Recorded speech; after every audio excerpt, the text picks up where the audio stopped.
Hello students.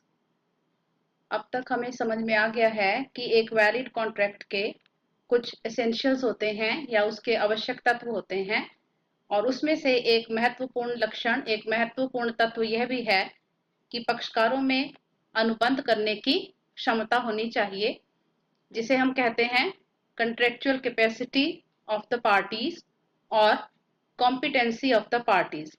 अर्थात पक्षकारों में अनुबंध करने की क्षमता, जिसका अर्थ यह है कि अनुबंध ऐसे व्यक्तियों के द्वारा किया जाना चाहिए जो कि अनुबंध करने की क्षमता रखते हों। तो आइए इसके बारे में पढ़ते हैं कि ये क्या है। तो सबसे पहले देखिए, an important element of a valid contract is that the parties to the contract must have capacity to enter into a contract। ये बात अभी अभी हमने डिस्कस की है कि एक वैलिड कॉन्ट्रैक्ट या एक वैध अनुबंध का एक आवश्यक तत्व है कि अनुबंध के पक्षकार अनुबंध करने की क्षमता रखते हों। अब हम देखेंगे कि भारतीय अनुबंध अधिनियम या इंडियन कॉन्ट्रैक्ट एक्ट इसके बारे में क्या कहता है। तो देखिए, according to Section 11 of Indian Contract Act, every person is competent. Competent means जो योग्य है। Every person is competent to enter into contract who is number 1 of the age of majority। भारतीय अनुबंध अधिनियम का सेक्शन 11 या धारा 11 ये कहती है कि ऐसा हर व्यक्ति अनुबंध करने के लिए के लायक है या क्षमता रखता है जिसने एज ऑफ मेजोरिटी प्राप्त कर ली हो, या इन अदर वर्ड्स आप कह सकते हैं जो कि मेजर हो या जो वयस्क हो, या जिसने 18 साल अपनी उम्र के पूरे कर लिए हों। दूसरा, आगे पढ़िए, according to the law to which he subject. B देखिए, इज ऑफ साउंड माइंड, जो कि स्वस्थ मस्तिष्क का हो। और C, is not disqualified from contracting by any law to which he subject. और तीसरी आवश्यक बात कि उसको किसी भी अधिनियम के अंतर्गत जिसके अधीन वो आता हो डिस्क्वालीफाई या अयोग्य घोषित ना किया हो। तो यहां तक सेक्शन 11 के अनुसार हमें क्या समझ में आया कि कॉन्ट्रैक्ट करने या अनुबंध करने के लिए 3 आवश्यक बातें पक्षकारों के द्वारा पूरी की जानी चाहिए। पहली बात, एज ऑफ मेजॉरिटी या वयस्कता की आयु प्राप्त कर चुके होने चाहिए वो। दूसरा, स्वस्थ मस्तिष्क का होना उनका जरूरी है, और उसको किसी भी लॉ के द्वारा अयोग्य घोषित ना किया गया हो कॉन्ट्रैक्ट करने के लिए। अब आगे देखिए, इन अदर वर्ड्स, इसी बात को हम दूसरी तरह कैसे कह सकते हैं कि कौन कौन से ऐसे लोग हैं, इसका मतलब हुआ कौन कौन से ऐसे व्यक्ति हैं जो इनकॉम्पिटेंट टू कॉन्ट्रैक्ट हैं, यानी कि जो अनुबंध करने की क्षमता नहीं रखते हैं। तो कौन कौन नहीं रखते हैं, ऊपर वाली चीज का हम उल्टा करेंगे, क्योंकि हमने कहा कि जो मेजर हैं, जो वयस्क हैं, वो अनुबंध करने की क्षमता रखते हैं। तो इसका मतलब कौन नहीं रखते हैं, पहला देखिए, जो कि क्या है, माइनर्स, जो कि 18 साल से कम उम्र के हैं। दूसरे, पर्सन्स ऑफ अनसाउंड माइंड, ऊपर हमने किया था जिनका मस्तिष्क स्वस्थ है वो अनुबंध कर सकते हैं। तो इसका मतलब कौन नहीं कर सकते, पर्सन्स ऑफ अनसाउंड माइंड। और तीसरे हमने यहाँ पे किया था जिनको कि किसी लॉ के द्वारा डिस्क्वालीफाई कर दिया हो, वो भी अनुबंध नहीं कर सकते। तो इसका मतलब कौन कौन से लोग जो हैं वो इनकॉम्पिटेंट हुए, जो कि डिस्क्वालीफाइड बाय एनी लॉ हैं। तो यहां तक हमें क्या समझ में आ गया कि एक अनुबंध करने के लिए एक वैलिड कॉन्ट्रैक्ट के लिए एक आवश्यक एलिमेंट है कि अनुबंध के पक्षकारों में अनुबंध करने की क्षमता होनी चाहिए, और उसके लिए 3 बातें वो पूरी करते होने चाहिए। पहला, वो माइनर नहीं होने चाहिए, मतलब मेजर होने चाहिए। दूसरा, उनका मस्तिष्क जो है वो स्वस्थ होना चाहिए। और तीसरा, वो किसी भी लॉ के जिसके अधीन वो आते हो उन्हें डिस्क्वालीफाई या अयोग्य घोषित नहीं किया गया होना चाहिए। तो यहाँ तक हमें समझ में आ गया कि कौन लोग अनुबंध करने के योग्य हैं और कौन से अनुबंध करने के योग्य हैं। अब आगे देखिए कि हम पढ़ेंगे कि ये जो भी हमने 3 तरह की क्षमता के बारे में जो हमने पॉइंट्स किए हैं उनको हम डिटेल में डिस्कस करेंगे, और उसमें से हम सबसे पहली शर्त जो है आवश्यक वो करेंगे, और उसमें हम करेंगे इसके बारे में माइनर्स। माइनर्स कौन है, जो लोग क्या है, अवयस्क। माइनर्स मतलब जो अवयस्क हैं। तो सबसे पहले जान लेते हैं कि अव्यस्कता किसे कहते हैं।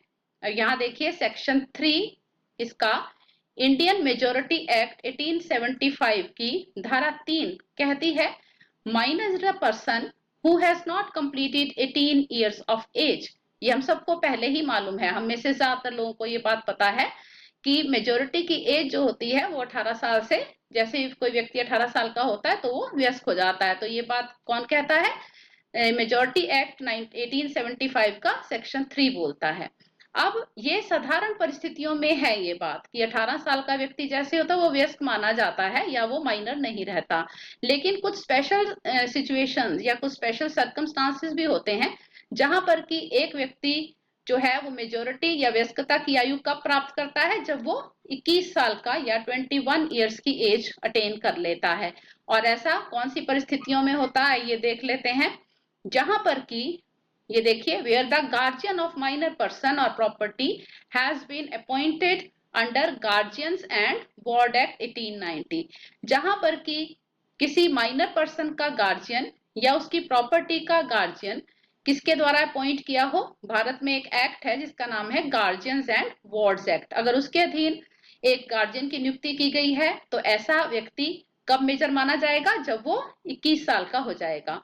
ऐसे ही दूसरा देखिए where the superintendence of minors property is assumed by a court of wards. तो कई बार एक माइनर होता है और उसका कोई भी गार्जियन नहीं होता है, तो कोर्ट जो है वो उसका गार्जियन अपॉइंट नहीं करता, लेकिन कोर्ट खुद ही उसकी प्रॉपर्टी की देखभाल करने के लिए उत्तरदायी बन जाता है।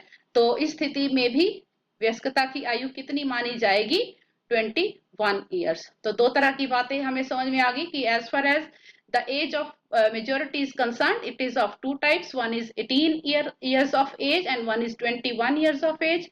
18 years in general circumstances and 21 years in some special circumstances.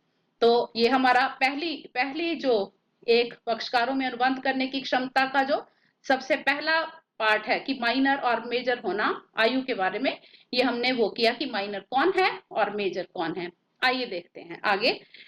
अब हमें देखना है कि जो माइनर है, जिस व्यक्ति ने अपनी 18 साल की उम्र या 21 साल की उम्र अभी प्राप्त नहीं की है, उसकी लीगल पोजीशन क्या होती है, या उसकी जो उसके द्वारा किए गए जो अनुबंध होते हैं वो किस तरह से लॉ जो है उनकी वैलिडिटी के बारे में किस तरह से लेता है, या इसको हम कहते हैं कि अवयस्क की जो स्थिति है वो क्या होती है, इसको लीगल पोजीशन ऑफ माइनर कहते हैं। तो 1 by 1 पॉइंट्स लेंगे।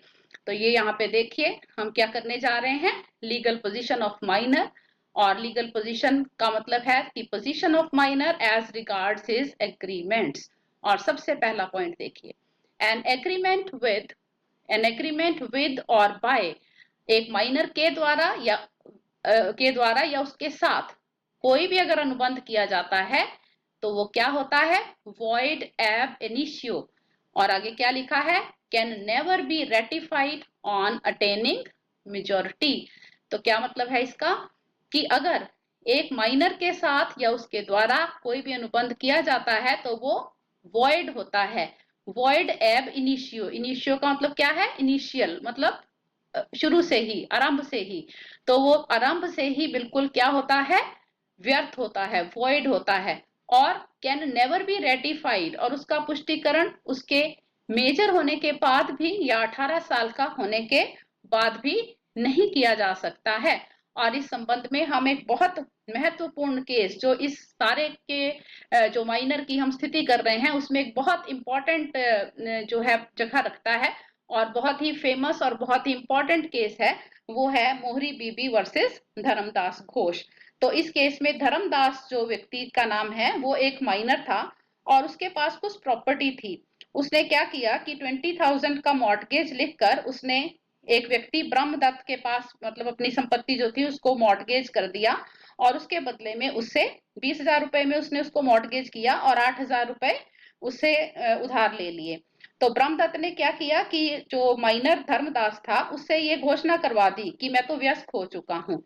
और बाद में उसने ये कहा कि जो मॉर्टगेज की गई जो संपत्ति थी और उसके बदले में जो 8,000 रुपए का लोन दिया है, जो ऋण दिया है, वो उसको वापस मिले। तो ऑब्वियसली जो ये सारी बात थी और जब ये कोर्ट में गई तो जो न्यायालय है उसने धर्मदास के पक्ष में निर्णय दिया और उसने कहा कि जब अनुबंध किया गया तब भी धर्मदास जो था वो अवयस्क था। अब चाहे उससे घोषणा करवा ली गई या नहीं करवा ली गई उससे कोई भी फर्क नहीं पड़ता है। और क्योंकि ये अनुबंध जब किया गया तो धर्मदास अवयस्क था, माइनर था, और अगर वो मेजर हो भी जाता है या हो भी गया हो तो भी इसका रेटिफिकेशन या इसकी पुष्टिकरण नहीं होगी और ये अनुबंध व्यर्थ ही माना जाएगा। इसलिए ये मॉर्टगेज भी जो है ये खत्म होगा और जो 8,000 रुपए उसने उधार लिए हैं वो भी उसको चुकाने नहीं पड़ेंगे। तो यहाँ से हमें क्या समझ में आया कि एक एग्रीमेंट जो कि एक माइनर के साथ या उसके द्वारा किया जाए वो क्या होता है, वॉइड एब इनिशियो, वो आरंभ से ही, शुरुआत से ही वो व्यर्थ होता है और कभी भी उसका पुष्टिकरण नहीं किया जा सकता है। अब सेकेंड पॉइंट देखते हैं, minor can be a promisee और बेनिफिशियरी। एक माइनर, एक अवयस्क जो है वो बेनिफिशियरी हो सकता है, मतलब कि उसकी भलाई के लिए कोई अनुबंध किए जा सकते हैं। इसका मतलब है कि सपोज एक कोई प्रोमिसरी नोट जो है वो उसके अगर उसके फेवर में लिखा जाता है तो वो वॉइड नहीं होगा और इसको लेने के लिए या कुछ भी पेमेंट प्राप्त करने के लिए वो कोर्ट में जा सकता है। इसका मतलब है कि जब कभी भी लाभ की बात होगी तो वो हमेशा माइनर के फेवर में होगी और जहां कहीं भी पेमेंट्स की या लॉस की या कुछ रिस्पॉन्सिबिलिटी या लायबिलिटी की बात होगी तो माइनर का हमेशा बचाव हो जाएगा। अगर हम ध्यान से देखते हैं तो हमें ये बात समझ में आएगी। तो माइनर जो है वो एक बेनिफिशियरी हो सकता है, मीन्स उसके बेनिफिट के लिए जहां पर भी उसको बेनिफिट्स हो रहे हैं तो ऐसे अनुबंध जो है वो वैध होंगे और उसके फेवर में जाएंगे और उसको वो पेमेंट्स मिलेंगी। नेक्स्ट देखिए, a minor can not become a partner in a firm. एक माइनर जो है वो एक फर्म में उसको पार्टनर नहीं बना सकते हैं, but he may with the consent of other partners be admitted to the benefits of the partner. इसका मतलब क्या है कि अगर बाकी के साझेदार इस बात के लिए सहमत होते हैं तो उसको लाभों में हिस्सा दिया जा सकता है। तो यहाँ से फिर आप देखिए कि उसको पेमेंट से या उसको लायबिलिटी से तो बचा लिया गया है, लेकिन अगर बाकी के सब साझेदार सहमत हैं तो उसको लाभों में हिस्सा मिल जाएगा। तो यहाँ से फिर किसके फेवर में बात हो रही है, माइनर के। तो ऐसे ही नेक्स्ट देखिए, principal of estoppel can not be applied against the minor. Estoppel या प्रदर्शन इसका मीनिंग होता है और आम लोगों के ऊपर एस्टॉपल का सिद्धांत लागू होता है कि अगर उन्होंने कुछ उनके बारे में कुछ कहा गया या प्रदर्शित किया गया और वो चुप रहते हैं तो वो लायबल हो जाते हैं। लेकिन ये बात माइनर के ऊपर या अवयस्क पे लागू नहीं होती है। तो अवयस्क जो है यहाँ पर भी बच जाता है और एस्टॉपल भी उसके ऊपर लागू नहीं होता है। नेक्स्ट देखिए, if he has received any benefit under A void agreement he cannot be asked to pay it or compensate। अगर उसने कोई भी बेनिफिट ले लिया है किसी व्यर्थ अनुबंध के अधीन तो उससे वो वापस नहीं लिया जा सकता और ना ही उसको कहा जा सकता है कि उसको पूरा करे। और next point, a minor can not be declared insolvent. एक अवयस्क को कभी भी दिवालिया घोषित नहीं किया जा सकता क्योंकि वो अनुबंध करने के की क्षमता ही नहीं रखता है, तो इसलिए वो कभी भी इंसॉल्वेंट नहीं होगा। अगर कोई ड्यूज, अगर कोई भुगतान होंगे भी तो केवल उसकी प्रॉपर्टी में से उसका भुगतान हो सकता है, लेकिन उसको व्यक्तिगत रूप से कभी भी उत्तरदायी नहीं ठहराया जा सकता है। तो यहाँ तक हमने देखे कि जो एक माइनर होता है किस प्रकार लॉ उसकी सुरक्षा के लिए है या किस प्रकार उसको सुरक्षित रखने के लिए लॉ है और उसको वो बचाव करना चाहता है। तो आगे और बहुत सारी लीगल पोजीशन के और कुछ पॉइंट्स हैं जो हम नेक्स्ट लेक्चर में करेंगे। Thank you so much.